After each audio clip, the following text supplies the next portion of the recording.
اللہ کے رسول ہمیں قرآن کے آنے سے پہلے گناہ کا پتہ نہیں تھا، ثواب کا پتہ نہیں تھا، جس کی وجہ سے ہم سے یہ گناہ ہو گیا ہے۔ آقا نے فرمایا گناہ کیا ہے؟ وہ آدمی بتانے لگا، عرض کیا آقا ابھی میری شادی ہوئی، قرآن آیا نہیں تھا اور میری اہلیہ امید سے تھی، میں سفر پہ نکل گیا، کئی سال سفر میں رہا، میں سفر میں تھا، گھر میں ایک بچی کی ولادت ہوئی، ایک بچی دنیا میں آئی، میری اہلیہ نے سوچا میری بچی پیدا ہو گئی ہے اور شوہر سفر میں ہے، سفر سے واپس آئے گا، بچی کو اٹھائے گا، زندہ درگور کرے گا۔ میری اہلیہ نے بچی کو اٹھایا، رشتہ داروں سے کہا اس بچی کو اپنے پاس رکھنا، اس کی تربیت رکھنا، اس کا خیال رکھنا، کہ میرے شوہر کو نہ بتانا یہ اس کی بچی ہے۔ کہتا ہے کئی سالوں کے بعد میں جب سفر سے واپس آیا تو وہ بچی چلنے کے قابل ہو گئی تھی، میں نے ایک ہفتہ گھر میں گزارا، سکون سے یہ دن گزرے۔ کہا ایک دن میں بیوی کے ساتھ گھر میں بیٹھا ہوا تھا، باہر سے ایک چھوٹی سی بچی نے گھر میں قدم رکھا، کہتا ہے میں نے بلایا، بچی میرے پاس آئی، توتلی زبان سے بولنے لگی، مسکرانے لگی، میں نے باتیں کی، اس نے باتوں کا جواب دیا، وہ ہنستی رہی، وہ مسکراتی رہی۔ اس بچی کا ہنسنا، توتلی زبان سے بولنا، کہا مجھے بہت اچھا لگا۔ جب مجھے اچھا لگا، اہلیہ دیکھ رہی تھی، میں نے پوچھا یہ کس کی بچی ہے؟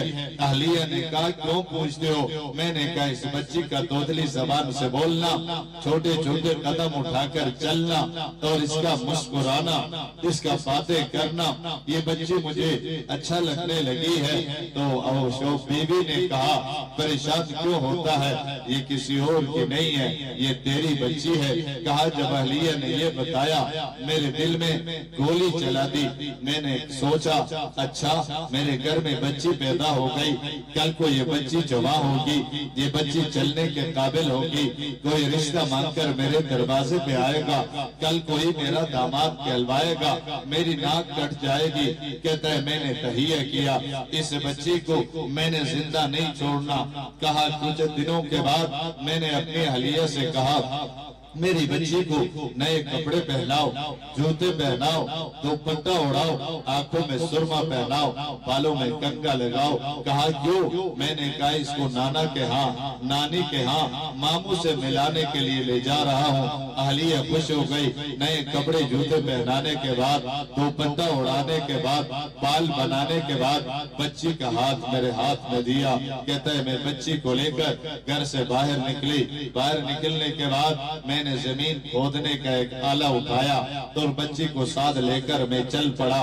کہا میں چلتا رہا، شہر آئے میں آگے بڑھا، گاؤں آیا میں آگے بڑھا، مقامات آئے میں آگے بڑھا، دکانیں آئی میں آگے بڑھا، شہر آیا میں آگے بڑھا، میں چلتا چلا گیا۔ اب مکان پیچھے، دکانیں پیچھے، شہر پیچھے، افراد پیچھے، لوگ پیچھے، آگے تو جنگل تھا، آگے تو ویرانہ تھا، آگے تو صحرا تھا، آگے لوگ کوئی نہیں تھے۔ میری بچی نے پوچھا ابا آپ مجھے لے کر کہاں چل دیے؟ آگے تو ویرانہ ہے، آگے تو بیاباں ہے، آگے تو جنگل ہے، آگے تو صحرا ہے، آگے انسان کوئی نہیں، آگے گھر کوئی نہیں، آگے لوگ کوئی نہیں، آگے افراد کوئی نہیں، آپ کہاں چل دیے؟ کہتا ہے میں نے اپنی بچی کو ایک تھپڑ مارا اور میں نے کہا خاموشی کے ساتھ چلتی رہے، وہ چلتی رہی۔ کہتا ہے میں بیابان میں پہنچا، صحرا میں پہنچا، پہنچنے کے بعد میں نے زمین کھودنا شروع کر دیا،